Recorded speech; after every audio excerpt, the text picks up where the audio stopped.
So question 1 is your scatter plot question. Part A asked you to interpret the y-intercept, so you want to make sure you can find the y-intercept. Y-intercept is what happens when x is 0. And remember, when you interpret slope and y-intercept, you need to have predicted or expected or on average.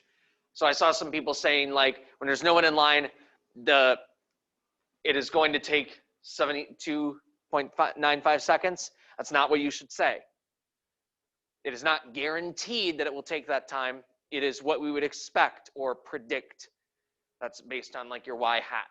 So anytime you're talking about y in those interpretations, you should be using predicted or expected or on average or something along those lines to get credit on part A.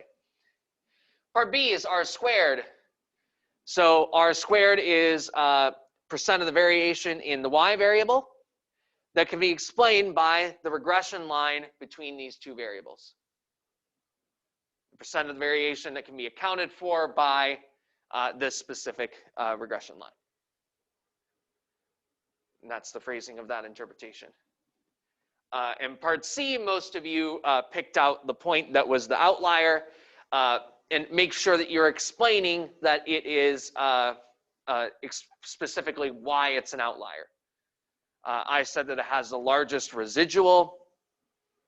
You can say that it deviates the most from the pattern of the rest of the data. It is very far away from the regression line.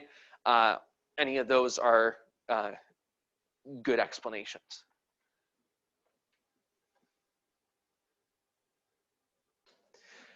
Question 2, it gives you the confidence interval. And it's expecting you to be able to identify this confidence interval as basically 0.7 plus or minus 0.116. That is what the confidence interval was.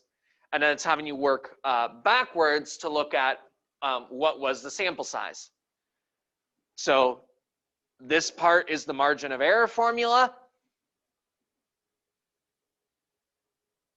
And so we're going to plug in those values, maybe 1.96 there is what we usually have. And then square root of p times 1 minus p over n. And then we're going to solve that for n. We're going to divide, we're going to square, and we're going to get something that rounds to 60. So that is setting up the confidence interval formula and solving for n in that structure of the larger confidence interval formula. There's your part A. Part B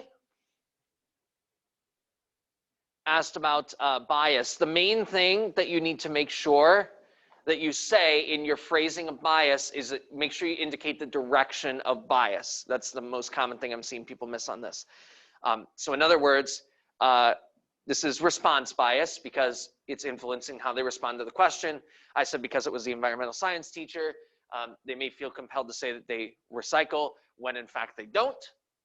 So this gives, and this is the key part that you want to say, this last sentence, the overestimate of the actual proportion of students in the school who recycle bottles. Or you could say it makes the proportion look like it's higher than it actually is.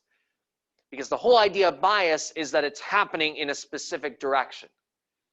It's influencing the proportion to be higher or lower than the actual proportion is. Or it's making the mean look higher or lower than it is. That's what bias is happening. It's missing in this, you're missing your target in a specific direction. So you should be clear about what that direction is with the bias that you're talking about.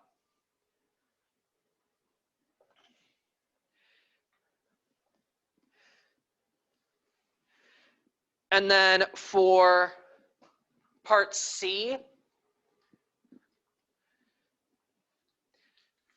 says flipping a coin. So in secret, we tell them flip a coin. If it's heads, we're going to respond no, regardless. And if it's tails, then we're just going to tell the truth. So in that case, Expected number of students out of the 300. Well, since we're just flipping a coin, we would expect half of them to get heads and have to respond no. So half of the 300 being 150.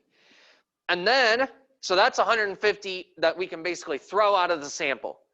And then out of the other 150 is the people who are actually truthfully responding no. So out of the 213 that we get out of that sample, the 213 out of the 200, 150 of them just said no because they flipped the coin and it came up heads. And then the other ones responded with no's because of that. So 63 of them responded no specifically because of that.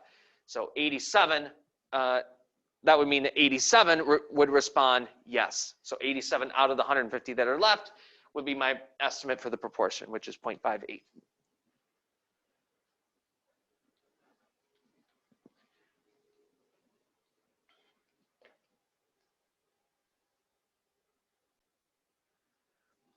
So on number 3, I made a tree diagram for this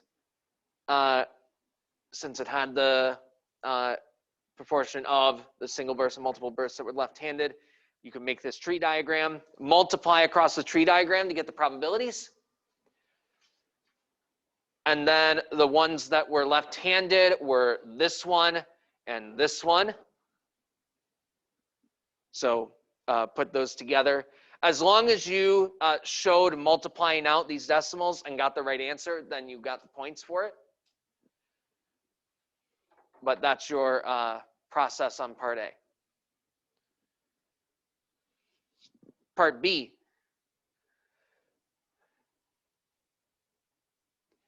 Is out of all the ones that were left-handed, how many had multiple births? That's a conditional probability. And that's how you calculate the conditional. How many of the ones that were left-handed, how many of those had multiple births? So that was the 0.0077 were the ones that were out of the multiple births ones. So out of all of the left-handed people were the 0.11385. 0.06763. All right, and then part C. Part C asked, a random sample of 20 children born in the region will be selected. What is the probability that the sample will have at least 3 children who are left-handed? So a couple things I notice, and I'm trying to get you to pick out that this situation is happening. You have a sample of 20. So you have a specific group and a specific size that you are looking at, and you are trying to keep track of how many of the 20 are left-handed. So you have a set number of trials, and you have a probability that the thing happens, and you're trying to keep track of how many times the thing will happen. So this is going to be a binomial distribution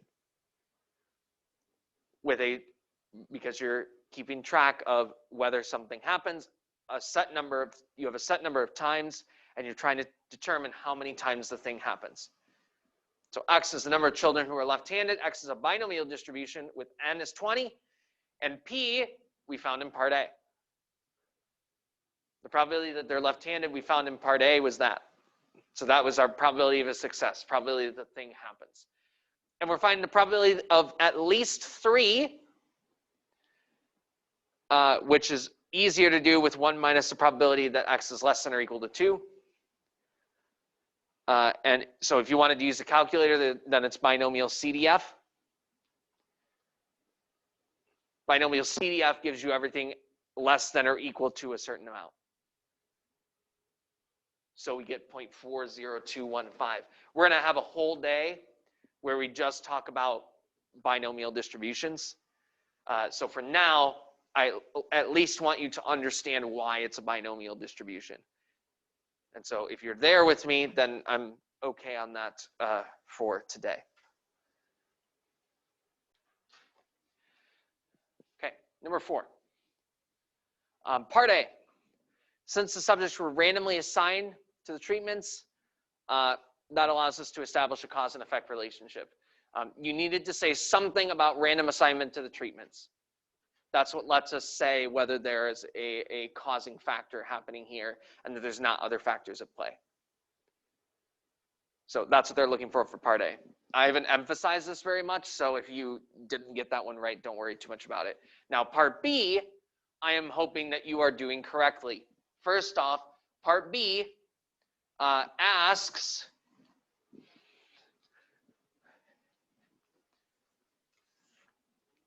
it says in the last paragraph, do these data provide convincing statistical evidence that those who receive the new procedure will have less recovery time on average? So if you see something like, do the data provide convincing statistical evidence, something like that, that should go off in your head that we're doing a hypothesis test, that we're doing a 4-step process.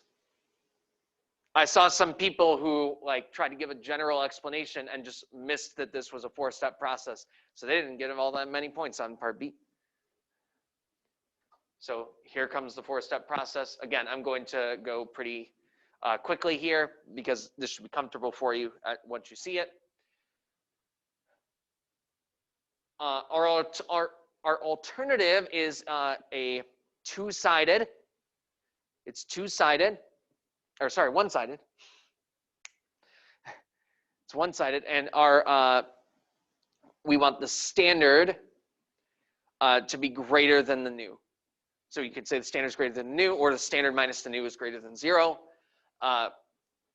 or that the new minus standard is less than 0, but that should be your direction for the alternative. Two-sample t-test. So random, normal, independent. For normal, both sample sizes are greater than 30.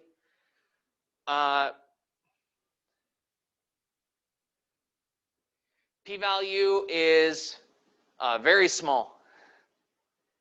I think it was times 10 to the negative 12th. So very, very small. Degrees of freedom, you should either be using the smaller sample size -1, or you should write out what the calculator tells you the degrees of freedom are. If you put this all in the calculator, it'll tell you a specific degrees of freedom. And so you can write that down as well. But make sure you're stating out degrees of freedom. P-value is less than alpha, reject the null hypothesis, enough evidence that the standard, that the recovery time is reduced. So it needs that 4-step process to get the credit. Number 5, Part A. Either you could use the approach of the definition of the median to say, here's the range of values that the median should be in, and being specific about that definition. Or you could talk about the skewness and saying that one distribution is more skewed than the other. That means this mean is going to be pushed even further to the right of the median, which means that the median had to start at this particular value. So either one of those is acceptable. But you should either be specific about talking about the definition of the median, or be specific in talking about the skewness of the distribution. That's how you identify which number goes with A and which number goes with B.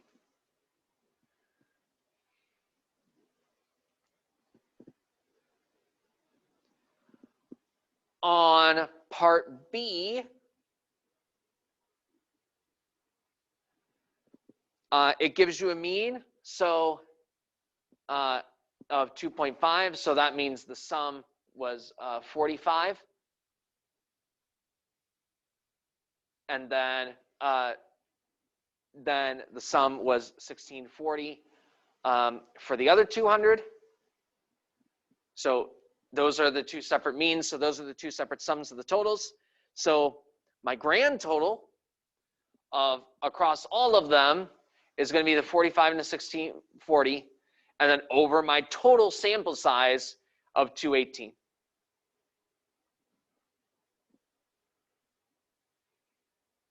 So it's basically weighting the means by the sample size. We're using the formula for mean here to say, oh, here's what all the here's what the mean of all these 18 added together had to be. And here's what these 200 added together have to be. So here's the 200 added together. Here's these 18 added together over, and that gives us the grand total, adding all the values up and then dividing by how many there are, 218.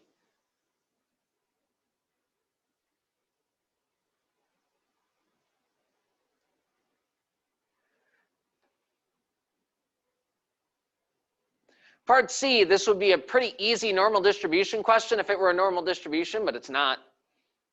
So we can't use normal distribution calculations to do this part. But 1 to 15.2 are the values that you should be using.